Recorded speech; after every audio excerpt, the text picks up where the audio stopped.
Hai, saya Kristo dan saya adalah seorang farmasis yang bekerja di perusahaan farmasi multinasional. Pada video kali ini saya akan membahas bagaimana kita bisa menjadi lebih produktif dalam menjalankan tugas-tugas kita yang menumpuk dan bagaimana kita bisa menyelesaikannya dengan tepat waktu. Yuk kita simak videonya. Setiap orang memiliki waktu yang sama, yaitu 24 jam dalam sehari. Tapi kok kita punya teman yang dia punya waktu lebih banyak untuk tidur, punya waktu lebih banyak untuk bermain, tapi kok dia juara kelas terus ya?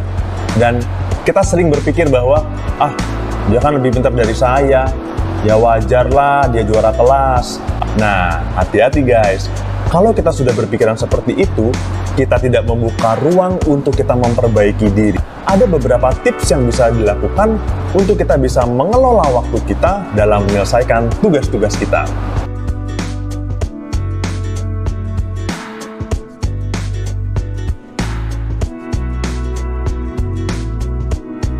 Yang pertama, disiplin waktu. Kita tentukan berapa lama waktu yang akan dihabiskan oleh teman-teman untuk menyelesaikan satu atau dua tugas di mana kita menaruh fokus penuh dalam mengerjakannya dan usahakan jauhi distraksi-distraksi seperti ponsel, notifikasi, sosmed, dan lain-lain. Teman-teman juga bisa melakukan setting timer ya yang kita tentukan sendiri. Misalkan kita setting selama 1 jam. Nah, apabila teman-teman tidak selesai dalam 1 jam itu, teman-teman harus beralih ke pekerjaan berikutnya. Atau teman-teman bisa melakukan break time, ya. Kurang disarankan untuk teman-teman melakukan perpanjangan waktu, ya. Yang kedua, utamakan pekerjaan yang mudah terlebih dahulu, ya. Dengan kita mengerjakan pekerjaan yang lebih mudah, maka kita akan tahu apa yang harus kita lakukan saat mengerjakannya. Kalau tugas itu terbilang sulit, itu kebanyakan karena kita tidak tahu atau belum ada bayangan kita tuh harus ngapain ya. Makanya terlihat susah.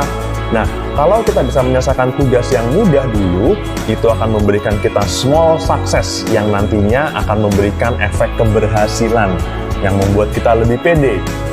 Ternyata aku bisa ya. Nah, kira-kira seperti itu.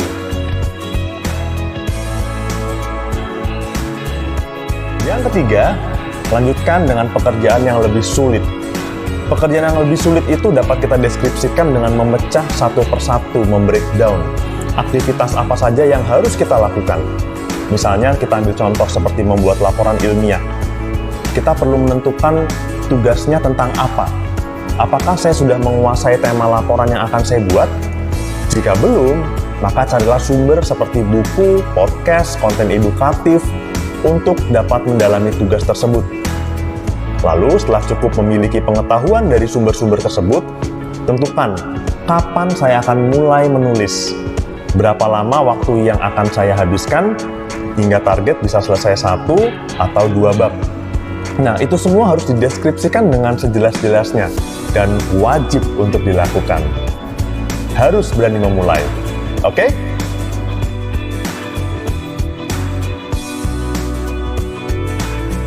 Yang keempat, tidak ada hari libur. Wah, kedengarannya kejam ya. Jangan salah, yang dimaksud adalah di waktu luang kita, itu jangan turunkan fokus dan speed kita dalam menyelesaikan tugas. Hindari buka handphone, buka sosmed, atau notifikasi lain. Keep pushing yourself to the limit. Ya, begitu juga di hari weekend. Kita minimal punya satu aktivitas yang menghasilkan output perubahan. Tidak melulu mengerjakan tugas. Teman-teman yang suka main alat musik, yang suka olahraga atau main basket, bisa. Bahkan, quality time bersama keluarga itu juga produktif loh. Yang jadi tidak tepat adalah jika kita berencana menghabiskan waktu bersama ayah, bunda, kakak, atau adik, tapi kita malah sibuk dengan HP masing-masing.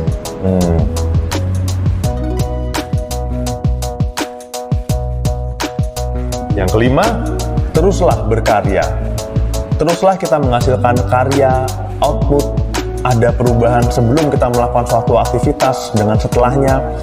Itu jauh lebih baik ketimbang kita hanya scrolling Instagram, TikTok, Twitter, tanpa sadar sudah menghabiskan waktu lebih banyak di sana dan menciptakan rasa puas tanpa hasil.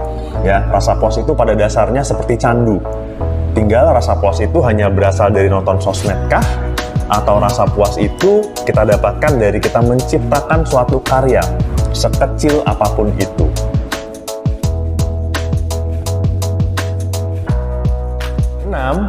Hargailah sekecil apapun keberhasilan kamu, meski kegagalanmu besar. Kita harus mulai belajar menghargai keberhasilan-keberhasilan kecil kita, menghargai tugas-tugas kita yang mampu kita selesaikan, menghargai kita yang sudah meniatkan diri untuk melawan kemalasan kita sendiri. Reward kepada diri sendiri bisa kita lakukan dengan teman-teman, mau makan es krim, boleh, mau nonton film, atau apapun. Tapi, tetap bijak dalam memilih reward. Karena jangan sampai kita terjebak dalam candu-candu yang tidak membuahkan hasil.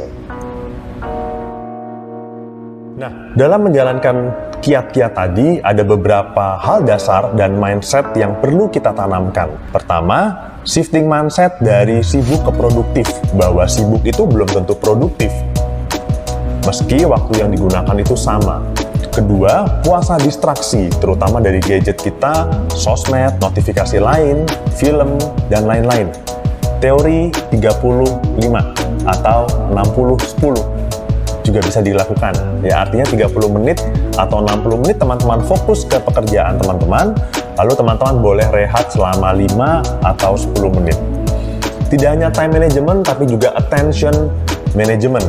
Bagaimana kita mengelola fokus atau atensi kita dalam menjalankan tugas-tugas kita dengan mengarahkan ke tugas-tugas kita, bukan ke distraksi yang mengganggu. Ini juga tidak kalah pentingnya bangun lebih pagi.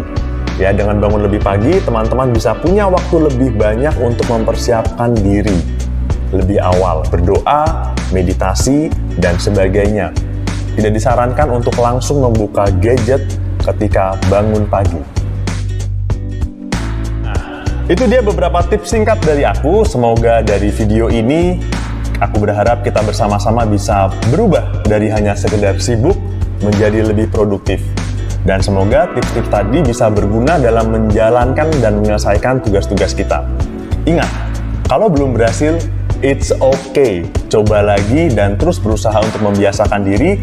Itulah yang dinamakan dengan berproses menjadi lebih baik. Terima kasih sudah menyaksikan video ini. Sampai bertemu lagi. Semoga bermanfaat dan bye!